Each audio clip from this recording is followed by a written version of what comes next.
So next, let's talk about Burning Man. And so I don't think a lot of people know what Burning Man is. Like they have no clue what it is. I don't really, you can really even say what it is.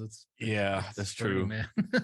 Can you do like a quick, like dummies 101, what it does? Burning Man, it becomes like the third largest city in Nevada every year. There's about 85,000 people that convey in a little town just outside of Gerlach. It's about 80 miles north of Reno. It's on a prehistoric lake bed. It's absent of any life. Nothing grows there. There's no bugs there. It's the sand is alkaline, so everything it touches, it kind of corrodes. It's so, and so they build a city out there for 1 week, and it has an infrastructure. It has a Department of Public Works and a motor vehicle department, things like that.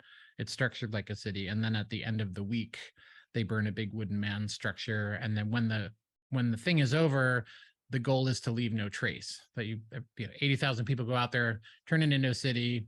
You'll find whatever you're looking for out there. If you want to go out there and party your face off, or if you just want to go out there and read a book, you'll find somebody that you can connect with out there.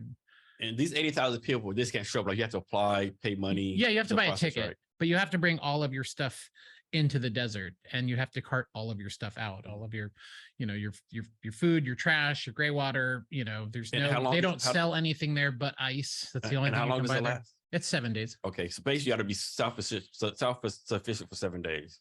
Yes, but when I go with a camp of about 40 people. So we all have jobs and we all work together to have our camp, to have the things that we need to get us through the week and stuff. And how long you been going?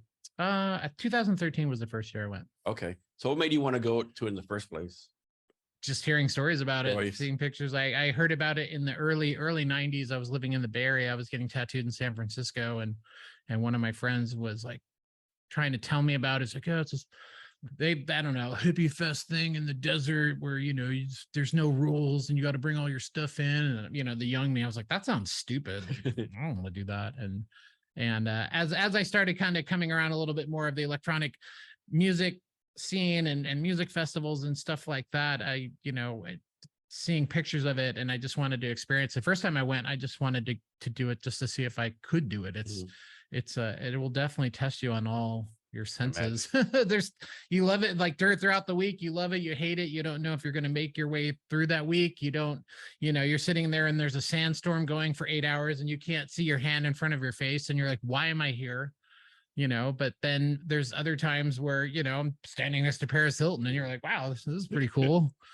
So it's And do they like bring a live entertainment or stuff like that? There's hundreds of stages and entertainments. There's bands, there's DJs, there's some of the most amazing art. There's these things, the art cars that people drive around. Some of these, millionaire, billionaire types, build these mega things that are like, a concert on wheels, squirting fire and lasers. And so what's the purpose of Burning Man? Why do they do this every year? Just like bring people together and show they can do a community middle of nowhere? Or? It started in San Francisco with about 8 people on a beach, and it's kind of grown from there. It's there's nothing for sale there. It's a gifting community.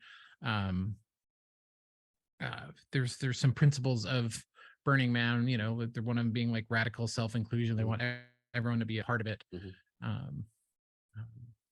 Yeah, it's more than words can really describe sometimes. You have to experience it. Yeah, do your research on it, and there's tons of stuff you can see on YouTube. Everybody's going to have their own experience, and everybody's going to give you their own take on what it is to them.